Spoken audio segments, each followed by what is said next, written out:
બાળકો, પાઠની સમજૂતી આપણે જોઈ, એકલવ્યની વાર્તા સાંભળી. વાર્તા સાંભળવાની તમને મજા આવી ને?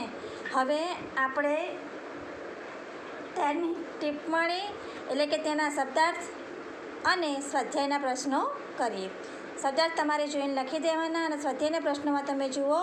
પ્રશ્ન 1 કે નીચેના પ્રશ્નોનું મોટેથી ઉચ્ચારણ કરો. એટલે કે આ શબ્દ તમારે મારી સાથે સાથે તમે પણ બોલો. એકલવ્ય ધનુર્વિદ્યામ દ્રોણાચાર્યસ્ય અગચ્છત સ્વીકુરુ પ્રત્યવદત શિષ્યરૂપેણ પર્યંતમ ઉત્થાપયતિ ગુરુશ્રદ્ધાયાः સ્વયં જ્યોતિઃ દુર્લભા. પ્રશ્ન 2માં જુઓ વિદ્યાર્થી મિત્રો કે પ્રશ્નોના ઉત્તર સંસ્કૃતમાં આપો. નીચે આપેલા પ્રશ્નોના જે સવાલ સંસ્કૃતમાં આપેલા છે એના જવાબ પણ તમારે સંસ્કૃતમાં જ લખવાના છે. કે એકલવ્ય ધનુર્વિદ્યા પઠિતુમ કસ્યમ સમીપમ આગચ્છ. એટલે કે એનું ગુજરાતી એવું થાય કે એકલવ્ય ધનુર્વિદ્યા પઠિતું એટલે કે શીખવા. કે એકલવ્ય ધનુર્વિદ્યા શીખવા કસ્ય એટલે કે કોની સમીપમ આવે છે. એટલે કે એકલવ્ય ધનુર્વિદ્યા શીખવા કોની પાસે આવે છે? આપણે પાઠમાં જોયું હતું કે એકલવ્ય ગુરુ દ્રોણાચાર્ય પાસે ધનુર્વિદ્યા શીખવા આવે છે. તો આમાંથી કસ્ય શબ્દ કાઢી તમારે ત્યાં ગુરુ દ્રોણાચાર્ય લખી દેવાનું. કે એકલવ્ય ધનુર્વિદ્યા પઠિતું ગુરુ દ્રોણાચાર્યસ્ય સમીપમ અગચ્છત. એકલવ્ય દ્રોણમ કિમ અવદત. એકલવ્ય દ્રોણમ અવદત એટલે કે એકલવ્ય ગુરુ દ્રોણને શું કહે છે? કે એકલવ્ય ગુરુને કહે છે, આપણે પાઠમાં જોઈએ તો ગુરુદેવ અહમ અપી ધનુર્વિદ્યા ભવિતું ઈચ્છામિ. એવું કહે છે ને આટલેથી આટલે સુધી કે ગુરુદેવ અહમ અપી ધનુર્ધરઃ ભવિતુમ ઈચ્છામિ. કે ગુરુદેવ હું પણ ધનુર્ધર બનવા ઈચ્છું છું. કૃપયા માં સ્વીકરો. કૃપા કરીને મારો સ્વીકાર કરો. એના પછી જુઓ ત્રીજો સવાલ. દ્રોણ એકલવ્ય કિમ અવદત. કે એકલવ્યની ધનુર્વિદ્યા બનવાની ઈચ્છા જાણીને ગુરુ દ્રોણાચાર્ય તેને શું જવાબ આપે છે? તો ગુરુ દ્રોણાચાર્ય તેને જવાબ આપે છે કે અહમ કૌરવાન પાંડવાન ચ પાઠયામિ. કે હું કૌરવો અને પાંડવોને ભણાવું છું.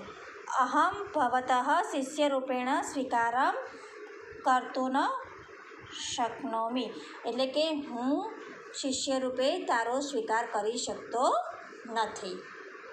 એના પછી જુઓ ચોથો સવાલ. એકલવ્ય બાણેઃ કિમ અકરોત. કે એકલવ્ય બાણથી શું કરે છે? તો આપણે જોયું હતું ને કે અર્જુન જેવો ધનુર ચઢાવે છે ત્યાં તો એકલવ્ય બાણેહિ કુક્કરસ્ય મુખમ અસીવ્યત.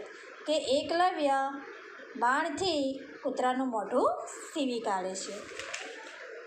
દ્રોણાચાર્ય એકલવ્યમ કિમ અપૃચ્છત. કે દ્રોણાચાર્ય એકલવ્યને શું પૂછે છે? કે જ્યારે એકલવ્ય કૂતરાનું મોઢું સીવી કાઢે છે ત્યારે દ્રોણાચાર્ય તેની પાસે જઈને પૂછે છે ને કે તારા આચાર્ય કોણ છે? તો આ પૂછત કે કહ તવ આચાર્ય. કે તારા આચાર્ય કોણ છે? હવે વિદ્યાર્થી મિત્રો એની પછી આગળનો પ્રશ્ન જુઓ. પ્રશ્ન 3માં કે નીચે આપેલા શબ્દોના આધારે ખાલી જગ્યા પૂરો. એ ખાલી જગ્યામાં આવતો શબ્દ તમારે ઉપર કૌંસમાંથી શોધીને લખી દેવાનું છે. પાઠના આધારે જ ખાલી જગ્યા છે. પાઠમાં તમે ધ્યાન આપ્યું હશે એટલે ખાલી જગ્યા તમને તરત જ આવડી જશે. કે એકલવ્ય ધનુર્વિદ્યામ પઠેતુ દ્રોણાચાર્યસ્ય સમીપમ આગચ્છ. તો એટલે સૌથી પહેલી ખાલી જગ્યામાં આવશે દ્રોણાચાર્ય સ. એકલવ્યસ્ય ખાલી જગ્યા શ્રદ્ધા શિથિલા ન અભવત. કે ગુરુ દ્રોણાચાર્યએ એને ના પાડી છતાં પણ તેની આચાર્ય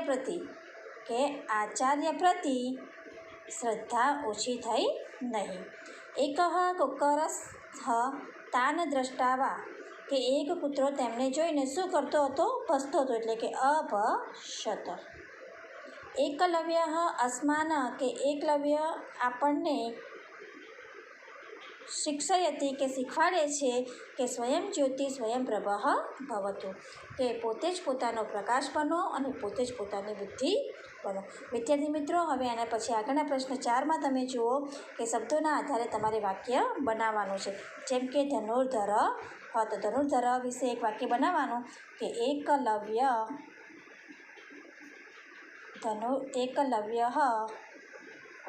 ધનુર્ધર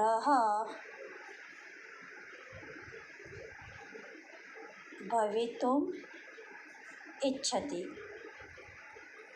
એટલે કે એકલવ્ય ધનુર્ધર બનવા ઈચ્છતો હતો. હવે બાળક પરથી એક વાક્ય બનાવો તો એકઃ બાલકઃ અસ્તિ, એટલે કે એક છોકરો છે. અને આસિત લખો તો એક છોકરો હતો. કૌરવો તો શિષ્ય, તો કૌરવો અને પાંડવો ગુરુ દ્રોણાચાર્યના શિષ્ય હતા. અથવા તો કૌરવો અને પાંડવો તમારે ના લખવું હોય તો તમે એક નાનું વાક્ય લખી શકો કે અર્જુન દ્રોણાચાર્યસ્ય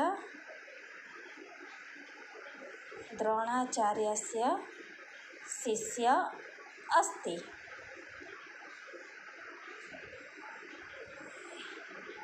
કે અર્જુન ગુરુ દ્રોણાચાર્યનો શિષ્ય હતો. આસિત એટલે કે ભૂતકાળનું રૂપ હતો. હવે કુક્કરઃ એટલે કે કૂતરો, કે એકઃ કુક્કરઃ કુરઃ આસિત, એટલે કે એક કૂતરો હતો અથવા તો એક કૂતરો છે. હવે એના પછી જુઓ વિદ્યાર્થી મિત્રો, પ્રશ્ન 5માં જુઓ કે જેમ તમારે ગુજરાતીમાં ખરા ખોટા આવે છે, હિન્દીમાં ખરા ખોટા આવે છે અને અંગ્રેજીમાં ખરા ખોટા આવે છે ને, એવી જ રીતે સંસ્કૃતમાં પણ આ ખરા ખોટા વિધાનો છે. કે નીચે વિધાનો પૈકી સાચા વિધાનો સામે આમ અને ખોટા વિધાનો સામે ન તમારે લખવાનું છે. કે સાચું વિધાન હોય તો તમારે આમ લખવાનું અને ખોટું વિધાન હોય તો તમારે ન લખવાનું. આ પણ પાઠના આધારે જ છે. કે એકલવ્ય ઈશ્વર શ્રદ્ધાયા પ્રતીકઃ અસ્તિ, તો આવું આપણા પાઠમાં નથી આવતું. કે એકલવ્ય આત્મશ્રદ્ધાયા આવે છે, ઈશ્વરની જગ્યાએ શું આવે છે? આત્મશ્રદ્ધાયા પ્રતીકઃ અસ્તિ. એકલવ્ય બાણૈઃ કુરસ્ય મુખમ આસીવ્યત, કે એકલવ્યએ બાણથી કૂતરાનું મોઢું સીવી કાઢ્યું હતું. તો વિધાન કેવું છે? સાચું. તો તમારે અહીં આમ લખી દેવાનું. આચાર્ય પ્રતિ એકલવ્યસ્ય શ્રદ્ધા શિથિલા ન અભવત, કે આચાર્યની પ્રતિ એકલવ્યની શ્રદ્ધા અભવત, એટલે કે ન અભવત, એટલે કે આ વિધાન કેવું છે? સાચું છે.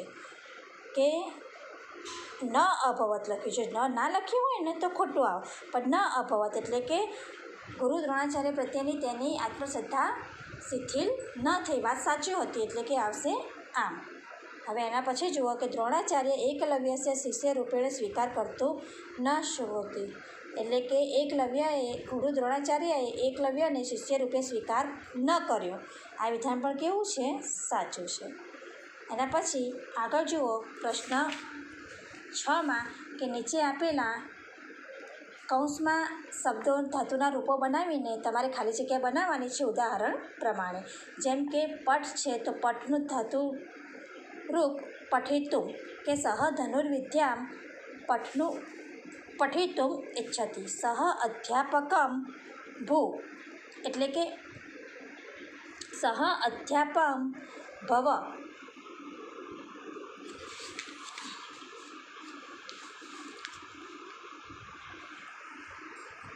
એટલે ભવિતુમ ઈચ્છામિ. સહ અધ્યાપમ ભૂનું ધાતુરૂપ થશે ભવિતુમ. એના પછી અહમ રોટિકા ખાદ, એટલે કે ખાદિતુમ.